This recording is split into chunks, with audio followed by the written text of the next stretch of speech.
राधे जी की जय। भगवान श्री कृष्ण की जय। जय जय श्री राधे राधे।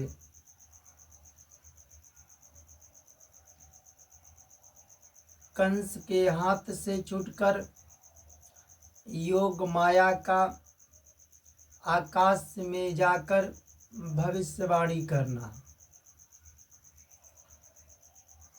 श्री सुखदेव जी कहते हैं राजा परीक्षित से, जब कंस ने अपनी बहन देवकी के 6 पुत्रों की हत्या कर दिया, उस समय देवकी कहाँ थी? मथुरा जेल में बंद थी। देवकी को मथुरा जेल में बंद कौन किया? देवकी के भाई कंस ने। क्यों किया? पिछले के कथा में बताए हैं। जब कंस ने अपनी बहन देवकी के 6 पुत्रों की हत्या कर दिया, तब देवकी के 7वें गर्भ में 7वें रूप से शेष जी आए। यह शेष जी कौन है? यही शेष जी संपूर्ण नागों के राजा हैं। किनके राजा हैं? संपूर्ण नागों के राजा हैं। इस शेष जी के 1000 फण है। कितने फण है? 1000 फण।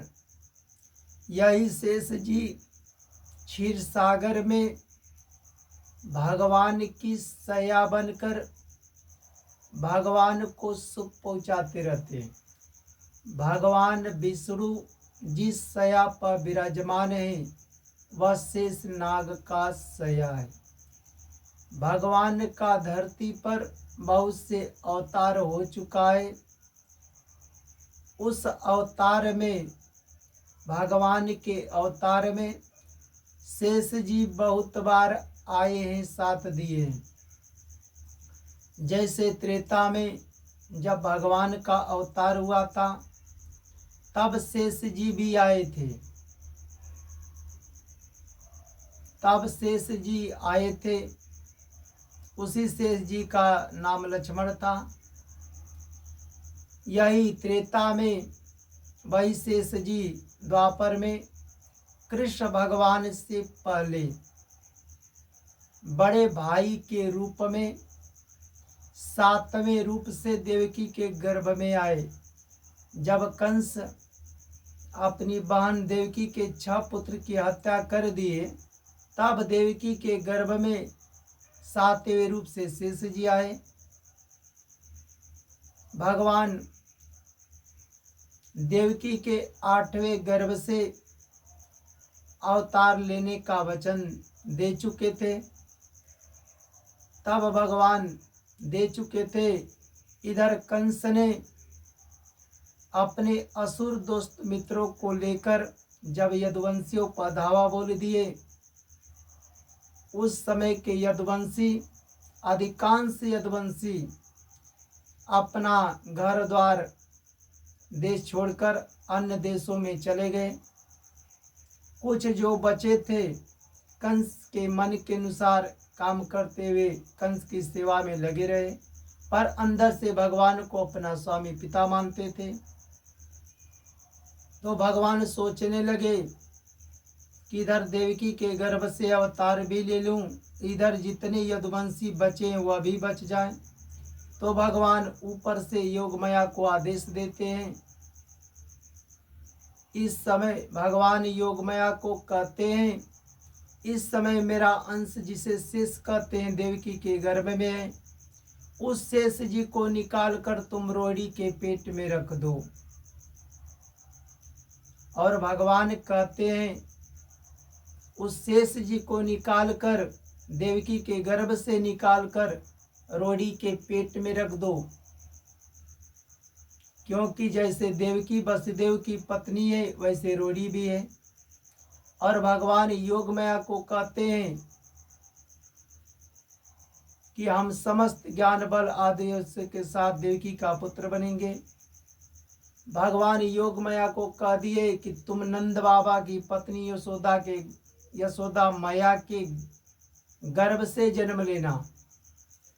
भगवान जैसे ही योग माया को कहे, योग माया धरती पर आकर उस शेष जी को देवकी के गर्भ से निकालकर रोड़ी के पेट में रख दी। अब भगवान देवकी के 8वें रूप से देवकी के गर्भ में आए। जैसे ही भगवान देवकी के गर्भ में आए, जब भगवान देवकी के गर्भ से प्रकट हुए तो भगवान चतुर्भुज में प्रकट हुए थे। किस रूप में प्रकट हुए थे? चतुर्भुज में। विष्णु रूप में प्रकट हुए थे। 4 भुजा था, 4 भुजाओं में शंख चक्र गदा कमल लिए हुए थे। इधर देवकी के पति वसुदेव जी जब देखे कि मेरे पुत्र के रूप में भगवान आए हैं चतुर्भुज में, तब वसुदेव जी अपने पुत्र चतुर्भुज का स्तुति करने लगे, क्योंकि भगवान रूप से प्रकट हुए थे चतुर्भुज में। इसलिए भगवान समझकर वसुदेव जी अपने पुत्र का स्तुति करने लगे। जब वसुदेव जी ने स्तुति कर लिए, इधर माता देवकी देख रही है कि मेरा पुत्र चतुर्भुज में पैदा हुए हैं। तब देवकी भी अपने पुत्र को चतुर्भुज समझकर, भगवान समझकर स्तुति करने लगी। स्तुति करने के बाद लास्ट में जब देवकी कही, हे भगवान अपने चतुर्भुज को छिपा लो या विष्णु रूप को छिपाकर एक सुंदर बालक के रूप में आ जाओ, तब माता देवकी के बातों को सुनकर भगवान अपने माता पिता के स्वयंभू मनवंतर के पहले दूसरे जन्म का कहानी बताए। तीसरे रूप में खुद भगवान चतुर्भुज में पैदा हुए थे। जैसे ही भगवान अपने माता पिता देवकी वसुदेव के स्वयंभू मनवंतर के पहले दूसरे जन्म का कहानी बता लिए, तीसरे रूप में खुद भगवान थे, तब भगवान अपने चतुर्भुज को छिपाकर एक सुंदर बालक के रूप में कृष्ण रूप से आ गए। और जैसे ही भगवान कृष्ण रूप से आए, वैसे ही भगवान तुरंत अपने पिता वसुदेव को आदेश दिए। क्या आदेश दिए? भगवान अपने पिता वसुदेव को कहे कि तुम मुझको मथुरा जेल से लेकर बाहर निकल चलो। और जैसे ही वसुदेव जी अपने पुत्र भगवान को मथुरा जेल से बाहर निकलने की इच्छा किए, अभी निकले नहीं थे, तभी उसी समय गोकुल में नंद बाबा की पत्नी यशोदा माया के गर्भ से योग माया का जन्म हुआ। जब योग माया यशोदा माया के गर्भ से पैदा हुई, तब योग माया अपनी माँ को अचेत कर दिया। इतना दर्द में डाल दी, इतना दर्द में डाल दी कि यशोदा माया को कुछ पता नहीं था कि हमारा कोई संतान, कि हमारे गर्भ से कोई लड़की पैदा हुई है कि लड़का पैदा हुआ है। पर यशोदा माया यह जानती थी कि कोई संतान पैदा हुआ है। जब योग माया यशोदा माया के गर्भ से पैदा हुई, तब जितने गोकुल के द्वारपाल थे, पुरवासी थे, सब अचेत में डाल दी। क्योंकि नंद बाबा राजा भी थे। सब अचेत में डाल दी। सब पूर्ववासी द्वारपाल अचेत पड़ गए।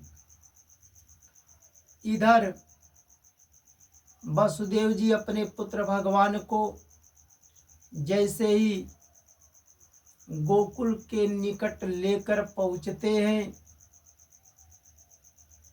वैसे ही दरवाजे, गोकुल के दरवाजे अपने आप खुल गए। वसुदेव जी अपने पुत्र कृष्ण भगवान को लेकर जैसे ही गोकुल के अंदर जाते हैं, वैसे ही यशोदा मैया भी अचेत पड़ी थी। जितने गोकुल के द्वारपाल थे, पूर्ववासी, सब अचेत पड़े थे। वसुदेव जी अपने पुत्र कृष्ण भगवान को यशोदा मैया के शैया पर सुला दिए, और जो यशोदा मैया की कन्या थी योगमाया, उस योगमाया को वसुदेव जी उठा लिए। पर अपने से तो उठाए नहीं, ये भगवान की शक्ति था योगमाया का। और वसुदेव जी यशोदा माया के कन्या को उठा लिए, और उठाकर उसी रात को, उसी समय फिर वसुदेव जी अपने जेल, मथुरा जेल में चले गए। जेल में पहुंचकर वसुदेव जी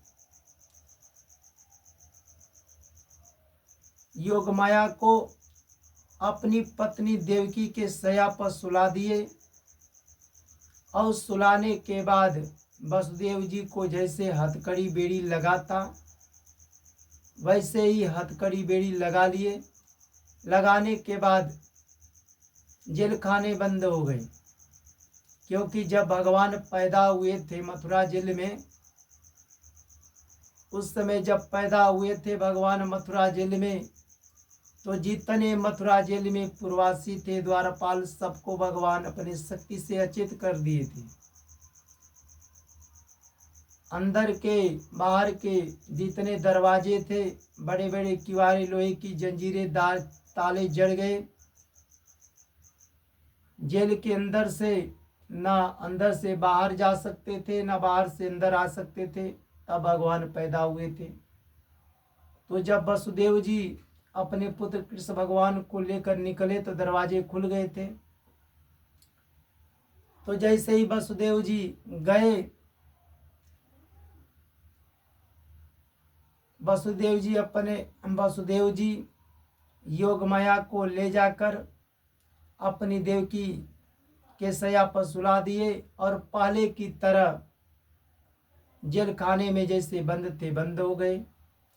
इसके बाद भगवान रोने की आवाज देते हैं।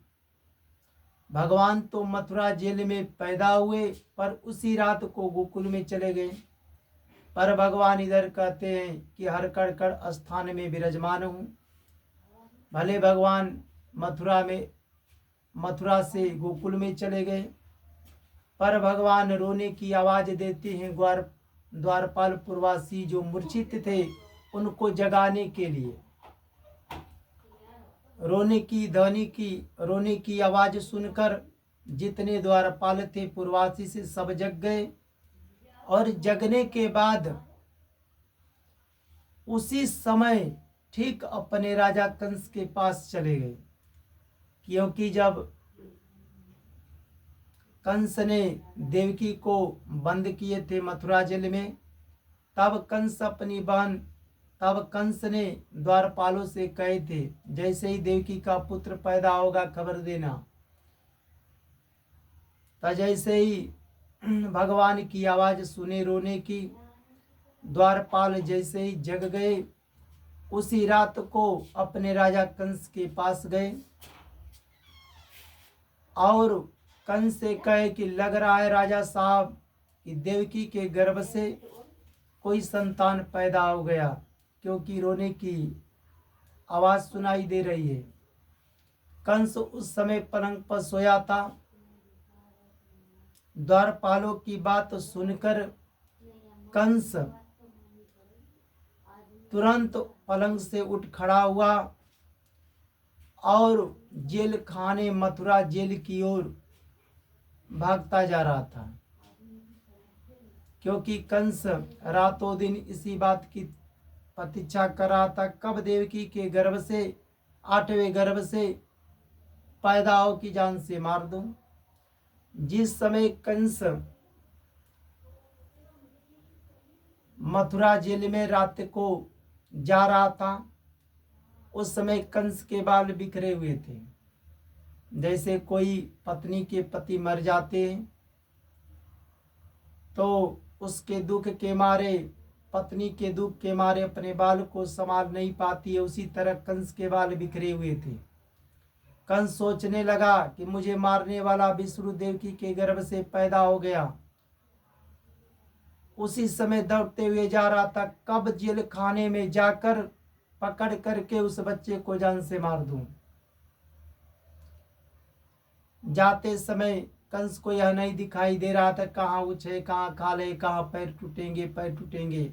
सिर्फ कंस के मन में, कंस के दिमाग में कृष्ण भगवान दिखाई दे रहे थे। आखिर उसी रात को कंस मथुरा जेल में पहुंच गया, और जैसे ही कंस ने मथुरा जेल में पहुंच गया, इधर कंस की बहन देवकी जैसे ही अपने भाई कंस को देखी, तब देवकी ने बड़े दुख और कष्ट के साथ अपने भाई कंस से कहने लगी, क्योंकि देवकी जानती थी कि जैसे ही कंस मेरा भाई आएगा, इस बच्ची योगमाया को भी पकड़ कर जान से मार देगा। तो देवकी बड़े दुख और करुणा के साथ, बड़े कष्ट के साथ अपने भाई कंस से कहने लगी। क्या कह रही है देवकी अपने भाई कंस से? भैया, यह कन्या, यह हमारी लड़की तुम्हारी पुत्र वधू के समान है, पुत्र की स्त्री के समान है और स्त्री जाति की है। तुम्हें स्त्री की हत्या कदापि कभी भी नहीं करना चाहिए, क्योंकि तुम पुरुष भी हो, राजा भी हो, तुम्हें स्त्री की हत्या नहीं करनी चाहिए। देवकी अपने भाई कंस से कहने लगी, भैया तुमने दैवश देवताओं की आकाशवाणी को सुनकर मेरे बहुत से अग्नि के समान तेजस्वी बालक को मार डाले हो। कंस ने आकाशवाणी को कब सुना था? जब देवकी का विवाह हुआ था। देवकी रथ पर बैठी थी घर जाने के लिए। जब किसी बहन बेटी का विवाह होता है, घर जाती है अपने माता पिता का घर छोड़कर, उस समय बहन बेटियों को बहुत दुख होता है। तब कंस अपनी बहन देवकी को खुश करने के लिए रथ को हाँक रहा था। उस समय आकाशवाणी ने कंस को कहा, अरे कंस, जिसको तुम रथ पर बैठा कर हाँक रहे हो, वही तुम्हारे बहन देवकी का 8वां पुत्र जो पैदा होगा जान से मार देगा। तो आकाशवाणी को सुनकर कंस ने अपनी बहन देवकी के 6 पुत्र की हत्या किया था। तो वही देवकी अपने भाई कंस से कहने लगी कि भैया तुमने आकाशवाणी को सुनकर मेरे बहुत से तेजस्वी पुत्र को 6 पुत्र की हत्या कर दिए हो। अब केवल यही एक कन्या लड़की बची है, इसे मुझे दे दो। मैं अवश्य ही तुम्हारी छोटी बहन हूँ, मेरे बहुत से बच्चे मर गए, इसलिए मेरे अंतिम यह कन्या को, लड़की को दे दो। देवकी ने अपनी लड़की योगमाया को छिपाकर, गोद में छिपाकर, रोते हुए बड़े दुख के साथ अपने भाई कंस से याचना प्रार्थना कर रही है। परंतु कंस बड़ा दुष्ट था। दुष्ट तो था ही, जब अपने बहन के 6 पुत्र की हत्या किया है तो दुष्ट तो था ही। कंस बड़ा दुष्ट था। कंस ने अपनी बहन देवकी के गोद से जबरदस्ती बच्चे को छीन लिया, क्योंकि देवकी के गोद से जबरदस्ती बच्चे को छीन लिया। कोई माँ बताओ अपने बच्चे को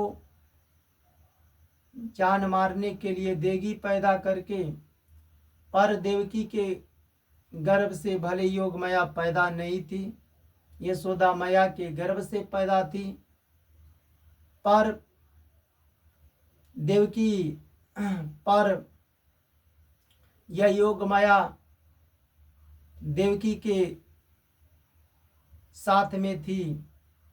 उस योग माया को भगवान पुत्री के रूप में समझते थे, भले गर्भ से पैदा नहीं थी। तो जब देवकी के गर्भ से, देवकी के गोद से कंस छीन लिया, उस समय देवकी को कंस से मथुरा जेल में पटक दिया, और पटकने के बाद जबरदस्ती बड़ी जोर शक्ति के लगा, बड़ी शक्ति के साथ खींचा था, छीना था, छीन लिया। उसके बाद कंस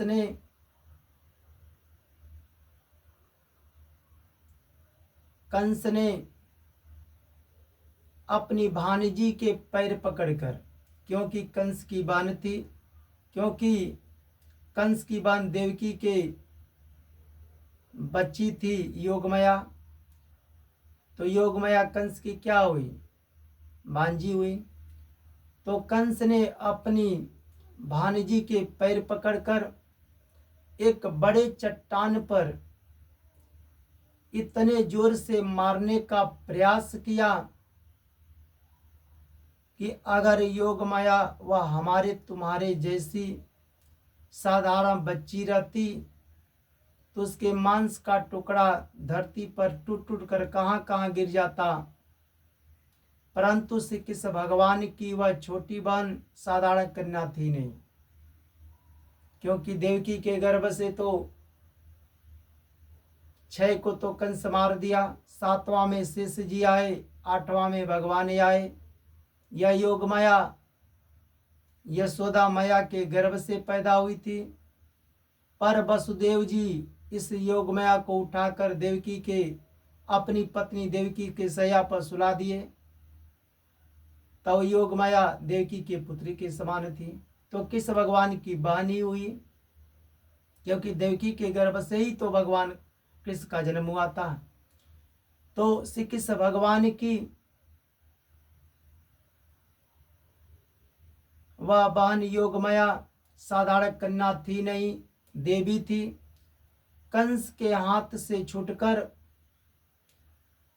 तुरंत योगमाया आकाश में चली गई, और जब कंस के हाथ से छूटकर योगमाया आकाश में चली गई, तब योगमाया अपने 8 हाथों में आयुध लिए प्रकट हो गई। 8 हाथ किसके होते हैं? दुर्गा माता। दुर्गा माता के रूप में प्रकट हो गई, और 8 हाथों में धनुष, त्रिशूल, बाण, ढाल, तलवार, शंख, चक्र, गदा, ये 8 आयुध थे। उस योग माया का सिद्ध चारण, गंधर्व, अप्सरा, किन्नर, नागगण बहुत से पूजा पाठ की सामग्रियां लेकर स्तुति कर रहे थे। जैसे मंदिरों में देवी देवताओं का, दुर्गा माता का, काली जी का पूजा करते सामग्री लेकर, उसी तरह सिद्ध चाणक, गंधर्व, अप्सरा, किन्नर, नागगर भेंट की सामग्रियां लेकर, पूजा पाठ की सामग्रियां लेकर उस योगमाया की स्तुति करने लगे। उस समय योगमाया ने कंस से कही, जो हाथ से कंस के हाथ से छूटकर आकाश में गई थी। तो कंस से कही, अरे मूर्ख कंस, मुझे मारने से तुझे क्या मिलेगा? तेरे पूर्व जन्म का शत्रु तुझे मारने के लिए किसी स्थान पर पैदा हो चुका है। पर योग माया यह नहीं बताई कि देवकी के गर्भ से मथुरा जेल में पैदा हुए और गोकुल में चले गए। पर योग माया यही बताई कि किसी स्थान पर पैदा हो चुका है। वह धर्म के अनुसार भी सत्य ही बताई। भगवान का भले देवकी के गर्भ में मथुरा जेल में पैदा हुए पर गोकुल में चले गए, तो जहाँ सेवा सत्कार भगवान का हो रहा है जन्म के ही समान है। तो योग माया सत्य ही बताई थी कि जो जो भगवान से प्रेम नहीं है, भगवान को नहीं मानता, भगवान से दुश्मनी है, तो शक्ति है तो देख ले। तो योग माया कहीं किसी स्थान पर पैदा हो चुका है। तब योग माया की बात को सुनकर कंस को असीम आश्चर्य होने लगा। सोच में पड़ गया, लग रहा है कि हम सोच में पड़ गया कि लग रहा है कि देवकी के गर्भ से भगवान का अवतार नहीं होगा, किसी स्थान पर पैदा हो चुका है।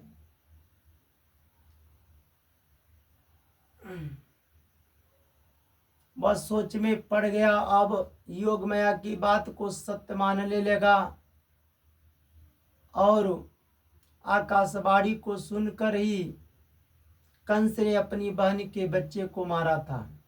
तो वही सोचने लगा कि आकाशवाणी ने झूठ कहा था कि देवकी के गर्भ से भगवान का अवतार होगा, वही तुमको मारेंगे।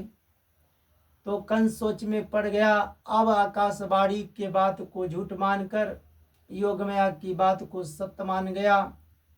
और मानने के बाद कंस ने अपनी बहन देवकी और वसुदेव जी को उसी समय कैद से जेल खाने से छोड़ दिया। और कंस ने बड़ी विनम्रता से अपनी बहन देवकी और वसुदेव जी से कहा।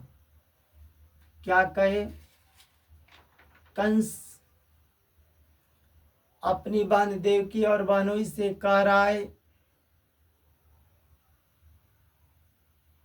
हाय हाय मैं बड़ा पापी हूं। कंस तो पापी था ही।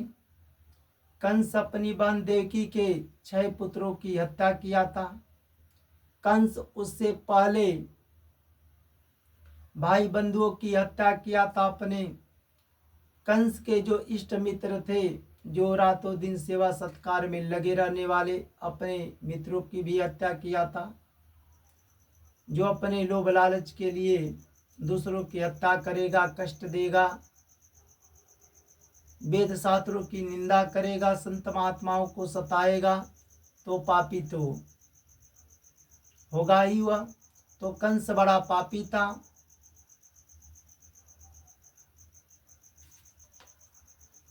राक्षस कंस कह रहा है कि मैं बड़ा पापी हूं।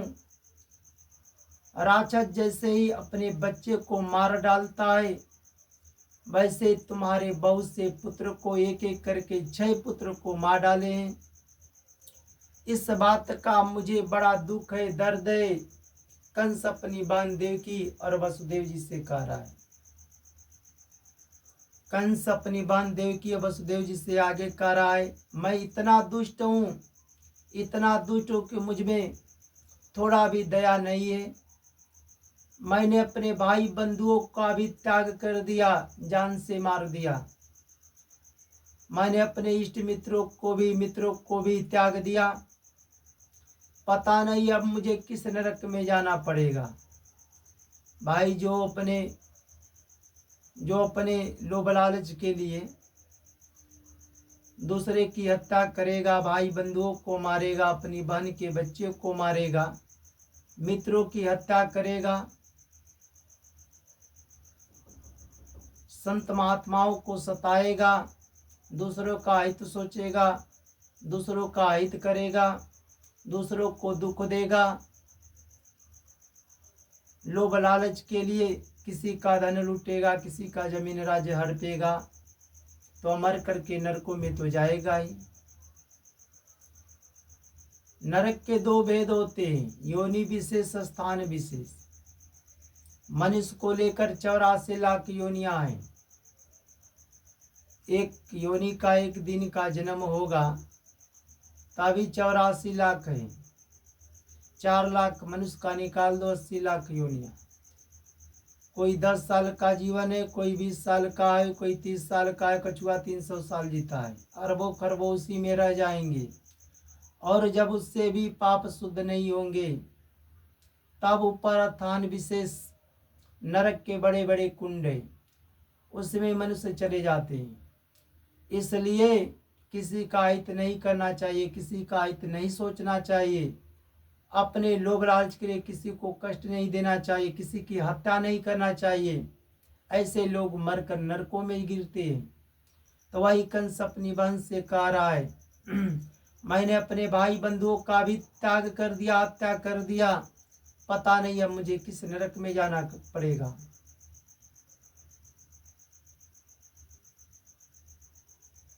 कंस अपनी बहन देवकी और वसुदेव जी से आगे कह रहा है तुम दोनों महात्मा हो। देवकी और वसुदेव जी महात्मा तो थे, तुम दोनों महात्मा हो। महात्मा किसे कहते हैं? साधु या महात्मा? साधु मनुष्य के द्वारा ही अधर्म का नाश, अधर्म का प्रचार होता है। जो भगवान के स्मरण करते हैं, कथा ज्ञान को सुनाते हैं, ये धर्म का प्रचार है। संत महात्मा दूसरे का अहित सोचते हैं, दूसरे का हित सोचते हैं, दूसरे की भला कैसे हो। जो भगवान के नाम रूप प्रभाव लीला आदि का सदा प्रेम पूर्वक स्मरण करते हैं, कीर्तन करते हैं, कथा ज्ञान को सुनाते हैं, उसको साधु कहते हैं।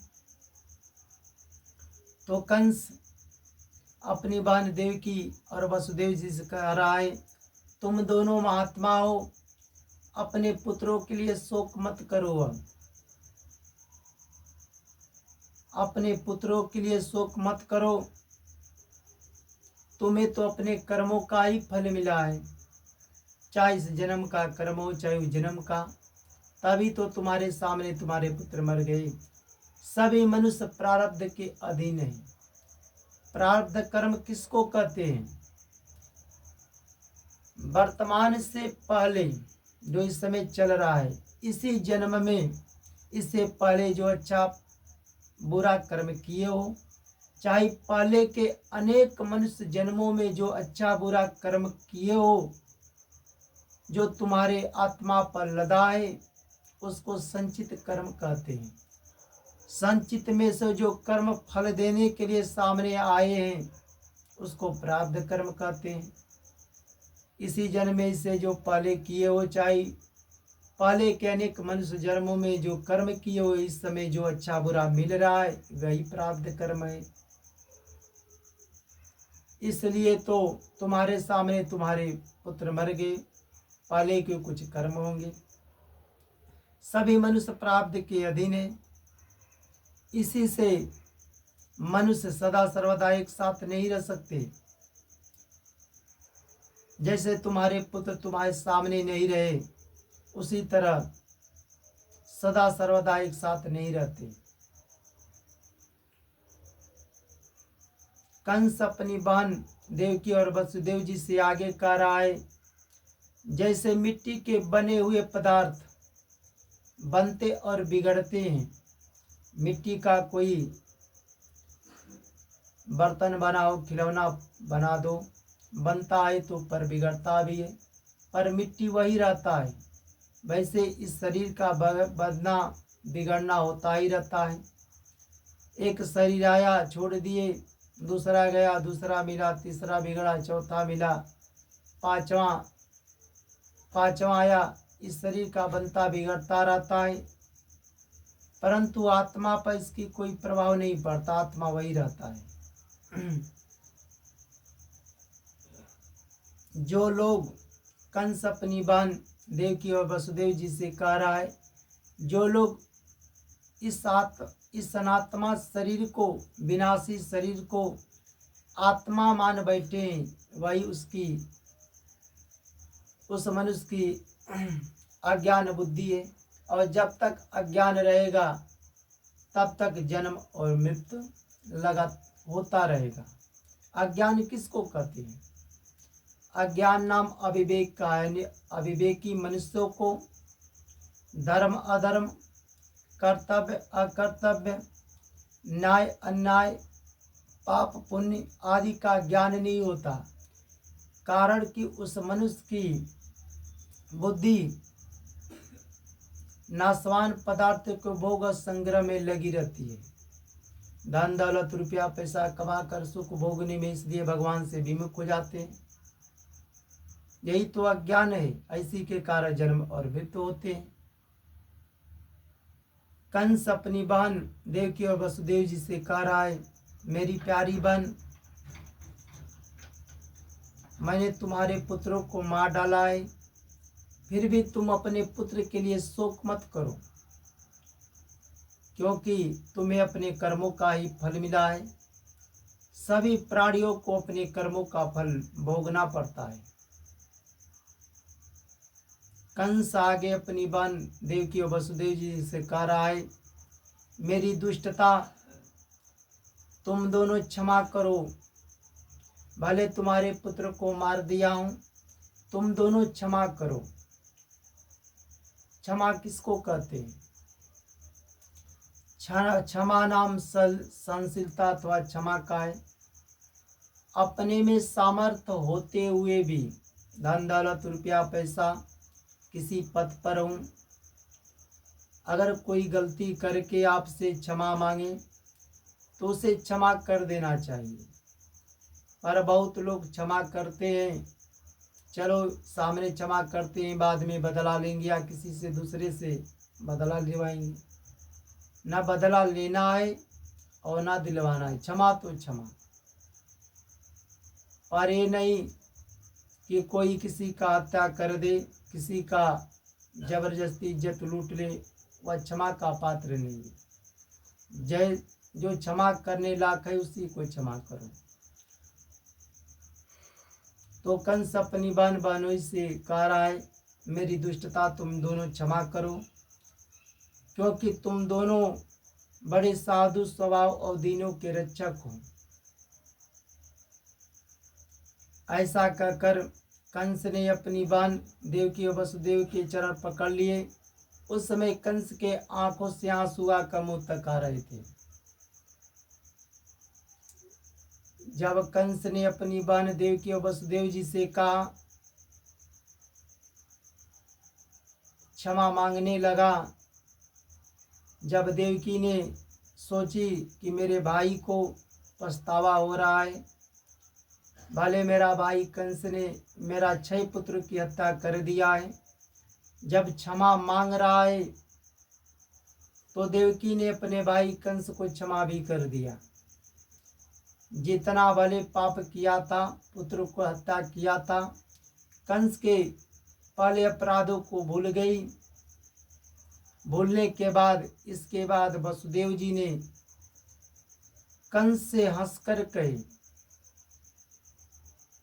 मनसी कंस, आप जो कहते हैं ठीक वैसा ही है। जीव अज्ञान के कारण ही शरीर आदि को मैं मान बैठते हैं। जब तक अज्ञान है तब तक शरीर को लेकर घमंड है, मान बैठते हैं। उसी से अपने पराये का भेद हो जाता है। या लड़की लड़का, या पुत्र या धन दौलत हमारा है, दूसरे का है। और जब भेद दृष्टि हो जाता है, ये लड़की लड़का माता पिता दोस्त में हमारा है, दूसरे का है, तब उस मनुष्य में शोक, भय, लोभ, मोह, मद से अंधे हो जाते हैं। शोक मनुष्य को क्या करता है? दुख देने वाला है, शरीर त्यागने के बाद भी दुख देगा।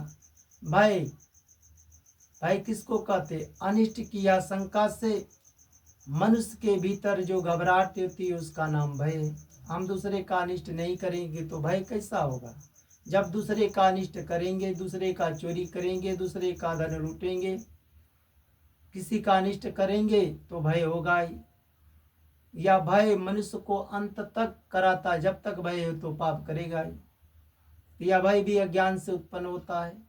लोभ, मनुष्य जो लोभ को लेकर कर्म करते, झूठ बोलते, कपट करते, किसी का धन लूटते हैं, किसी को दुख देते हैं, तो यह पापी है। लोभ को लेकर मनुष्य कर्म करते हैं, यहाँ भी दुख होता है, शरीर त्यागने के बाद भी दुख मिलता है। मोह, जब मोह हो जाता है, माता पिता भाई भौजाई पुत्र स्त्री में ममता आ जाता है तो भगवान से विमुख हो जाते हैं, मद से अंधे हो जाते हैं। तब मनुष्य एक शरीर छोड़ता है, दूसरा धारण करता है, दूसरा छड़ता है, तीसरा धारण करता है, पर मनुष्य का शरीर नहीं मिलता। तमोगुणी योनियों में ही जाकर एक शरीर छोड़ते, दूसरा जाते, दूसरा चौथा जाते, बार बार मनुष्य का शरीर नहीं मिलता। इसलिए इस मनुष्य शरीर से लेकर अच्छा कर्म करके भगवान की प्राप्ति कर लो।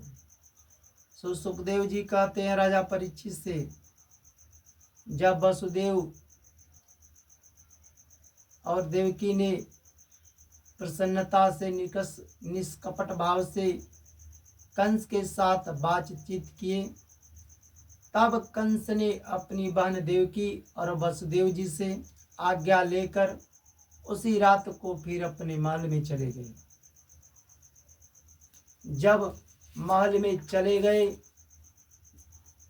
तब वह रात्रि बीत जाने पर कंस ने अपने मंत्रियों को बुलाया। कंस किसको बुलाया? अपने मंत्रियों को बुलाया। और योगमाया ने जो कंस को कही थी सब कंस ने अपने मंत्रियों को कह सुनाया। योगमाया कंस को कब कही थी? जब कंस ने देवकी के गर्भ से, देवकी के गोद से योगमाया को जब छीना था और एक बड़े चट्टान पर मारने का प्रयास किया, तब योगमाया कंस के हाथ से छूटकर जब आकाश में चली गई और वही योगमाया कही, अरे कंस, मुझे मारने से तुझे क्या मिलेगा? तेरे पूर्व जन्म का शत्रु तुझे मारने के लिए किसी स्थान पर पैदा हो चुका है, क्योंकि यह कंस पूर्व जन्म में कालनेमी असुर था, जिसका भी धरती पर जन्म हुआ है। सबको जाना है, पर यह मरने वाला नहीं था। भगवान विष्णु ने ही इस कंस को मारे थे। तो वही कंस योगमाया को, वही कंस अपने मंत्रियों को बुलाया और योगमाया ने जो कही थी कंस ने अपने मंत्रियों को कह दिया। कंस के मंत्री नीति में उपड़ नहीं थे, नीति से काम नहीं करते थे, क्योंकि कंस खुद असुर था, कंस के मंत्री असुर ही थे। इसलिए कंस की बात को सुनकर कंस के मंत्री देवताओं पर और अधिक चिढ़ गए और कंस से कहने लगे, भोजराज, यदि ऐसी बात है तो आज ही बड़े बड़े नगरों में, छोटे छोटे गांवों में, अहिरों की बस्तियों में जितने बच्चे हुए हैं सबको आज ही मार डालेंगे। वह देवता लोग भी आपके सामने युद्ध के मैदान में युद्ध करके क्या करेंगे? वे तो आपके धनुष की टंकार से ही रण मैदान छोड़कर भाग जाते हैं। जिस समय आप युद्ध भूमि में देवताओं पर चोट करने लगते हैं, आपके बाणों की वर्षा से घायल होकर देवता लोग भी युद्ध छोड़कर रण मैदान छोड़कर भाग जाते हैं। कुछ देवता अपने अस्त्र जमीन पर रखकर आपके सामने हाथ जोड़कर क्षमा मांगते हैं। कुछ देवता अपने चोटी के बाल कच खोलकर आपके सामने होकर गिड़गिड़ाने लगते हैं। जब युद्ध करते समय देवताओं के रथ टूट जाते हैं, तब आप उन देवताओं से, शत्रुओं से युद्ध नहीं करते। जिनका धनुष टूट जाता है शत्रुओं का, उन शत्रुओं से भी आप युद्ध नहीं करते। जो रण में आकर के भाग जाते हैं, उसे भी आप युद्ध नहीं करते।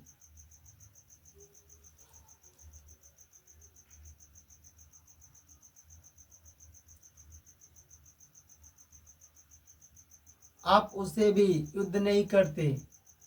देवता लोग तो बस वही वीर बनते हैं जहाँ हम लोग से मार झगड़ा नहीं होता है। जब असुरों से मार झगड़ा नहीं होता है, दूर रहते हैं, वही देवता अपने को वीर बनते हैं। देवताओं बस वही वीर बनते हैं जहाँ कोई लड़ाई झगड़ाई हम लोग से ना हो। उन देवताओं में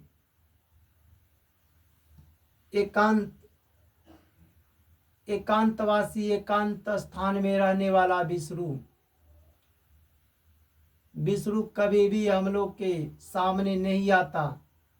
एकांतवास में रहने वाला विष्णु, वनवासी शंकर, जंगल झाड़ में रहने वाला शंकर, कम शक्ति वाला इंद्र और तपस्वी ब्रह्मा, तपस्या के बल पर सृष्टि की रचना करता है ब्रह्मा, उससे भी हम लोग को कुछ भी डर नहीं है। बताओ, कंस के मंत्रियों का इतना घमंड था, अभिमान था कि भगवान विष्णु से, भगवान शंकर से, इंद्र से, ब्रह्मा विष्णु से थोड़ा भी नहीं डरते थे। कंस के मंत्री कंस से कह रहे हैं, फिर भी देवताओं की उपेक्षा नहीं करना चाहिए, क्योंकि देवता लोग हम असुरों का शत्रु हैं। फिर भी उन देवताओं की जड़ उखाड़ फेंकने के लिए हमारे जैसे विश्वास पात्रों को नियुक्त कर दीजिए, नियुक्त कर दीजिए। कंस के मंत्री कंस से कह रहे हैं, जब मनुष्य के शरीर में रोग हो जाता है, उस रोग की चिकित्सा नहीं की जाती है। जब रोग का इलाज नहीं होगा, चिकित्सा नहीं होगा, तब रोग अपना जड़ जमा लेता है। वैसे ही अगर शत्रुओं की उपेक्षा करके हम लोग छोड़ देंगे और शत्रु मजबूत हो जाएगा, तब फिर हम लोग युद्ध करके क्या करेंगे, उसको हराना कठिन हो जाएगा। इसलिए हम लोग को आदेश दे दो।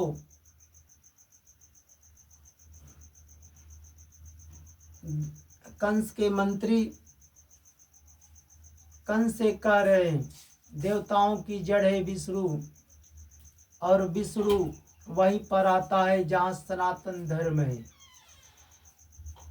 सनातन धर्म की जड़ है गौ, वेद, तपस्या और यज्ञ, जिसमें दक्षिणा दी जाती है। यह सनातन धर्म है, जो गौ माता को अपना माता मानकर लोभ लालच, भले गौ माता से फायदा हो या ना हो, पानी पिलाते हैं, उसको चारा डालते हैं, उनका सम्मान इज्जत करते हैं। ब्राह्मण जो कर्म से हो, सम दम तपस्या पवित्रता संतोष क्षमाशीलता भगवान की भक्ति करता हो, उनका सम्मान इज्जत करते हैं। जो भगवान की तपस्या करते हैं, यज्ञ जिसमें दक्षिणा दी जाती है, जो अपने माता पिता का, लड़की लड़का पत्नी का, परिवार का भरण पोषण करते हैं, शादी विवाहों में लगाते हैं, शिक्षा प्राप्त करने में लगाते हैं। यज्ञ ही तो है जो अपने माता पिता, गुरुजन आचार्य की सेवा करते हैं, उनको धन देकर प्रसन्न रखते हैं, यज्ञ ही है। तो यही सनातन धर्म है। सनातन धर्म की जड़ है। कंस के मंत्री कह रहे हैं कंस से। सनातन धर्म की जड़ है वेद, जो वेद पुराण शास्त्र का ज्ञान प्राप्त करते हैं, कथा ज्ञान को देते हैं, गौ माँ की सेवा करते हैं, भगवान की तपस्या करते हैं, और यज्ञ जिसमें दक्षिणा दी जाती है, यह सनातन धर्म है। कंस के मंत्री कंस से कह रहे, इसलिए भोजराज हम लोग वेदवादी ब्राह्मण, जो वेद पुराण शास्त्र का ज्ञान प्राप्त करते हैं, वेदवादी ब्राह्मण, तपस्वी, याज्ञिक, और यज्ञ के लिए जो घी आदि देती है गाय, उसका पुरोहित से हम लोग हत्या कर देंगे। कंस के मंत्री कंस से कह रहे हैं, ब्राह्मण गौ देवता, ब्राह्मण गौ वेद तपस्या, सत्य, इंद्रिय दमन, मनोनिग्रह, दया, तिजया और यज्ञ, यह विष्णु का शरीर है। कंस के मंत्री कंस से कह रहे हैं, वह विष्णु सारे देवताओं का स्वामी है। किसका स्वामी है? विष्णु सारे देवताओं का स्वामी है, क्योंकि विष्णु सारे देवताओं के स्वामी इसलिए हैं कि देवता लोग भगवान को मानते हैं, भगवान के स्मरण करते हैं, भगवान को अपना पिता मानते हैं, इसलिए देवताओं के स्वामी है। और हम लोग का द्वेषी है, शत्रु है। कंस के मंत्री कह रहे हैं कि हम लोग का शत्रु है, इसलिए हम लोग उसको मानते नहीं है। वह विष्णु किसी गुफा में छिपा रहता है, हम असुरों के सामने नहीं आता। महादेव ब्रह्मा सारे देवताओं की जड़ वही है, क्योंकि महादेव भी भगवान का ही तपस्या करते हैं, ब्रह्मा भी भगवान का ही तपस्या करते हैं। महादेव ब्रह्मा सारे देवताओं की जड़ है। उस विष्णु को मार देने का उपाय है कि सबसे पहले ऋषियों को खत्म कर दिया जाए। जब ऋषि लोग मारे जाएंगे तब खुद सामने हम लोग के आएगा, तो उसका शक्ति खत्म हो जाएगा। एक तो कंस की बुद्धि स्वयं बिगड़ी हुई थी, स्वयं बिगड़ी हुई थी। कंस ने अपने मंत्रियों से सलाह करके, एक तो काल में फंसा हुआ था और काल में फंस गया। अब कंस को यही ठीक लगा कि हमारे मंत्री सही कह रहे हैं। कंस ने अपने मंत्रियों को आदेश दे दिया कि ऋषियों की हत्या कर दो। जब कंस ने अपने मंत्रियों को आदेश दे दिया ऋषि ब्राह्मणों की हत्या कर दो, आदेश दिए, जब कंस के मंत्री जब इधर उधर चले गए, तब कंस ने अपने महल में प्रवेश किया। जिस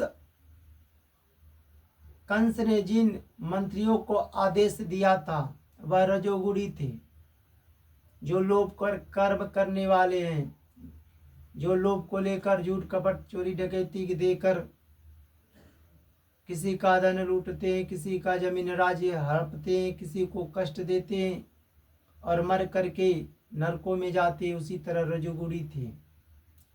तमोगुण के कारण प्रमाद आलस निद्रा में बधे हुए थे।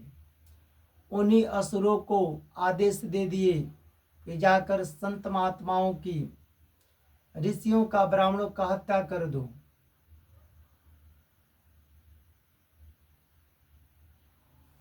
एक तो कंस के सिर पर मौत राज नाच रहा था, दूसरे कंस ने अपने मंत्रियों को आदेश दे दिए जाकर संत महात्माओं की, ऋषियों की, ब्राह्मणों की हत्या कर दो। जो पुरुष, जो महान संत पुरुषों का अनादर करते हैं, जो महान संतों को कष्ट देते हैं, सताते हैं, निंदा करते हैं, उन पुरुषों का वह कुकर्म वायु, लक्ष्मी, कीर्ति, सद्गुणों को लेकर जो संसार में प्रसिद्धि प्रतिष्ठा है उसको कीर्ति कहते हैं। धर्म, लोक, परलोक और विषय भोग सब कल्याण के साधनों को नष्ट कर देता है। धर्म का जितने काम किए हैं, लोक या मनुष्य लोक, परलोक, मरने के बाद परलोक, विषय भोग सब के सब कल्याण के साधनों को नष्ट कर देता है।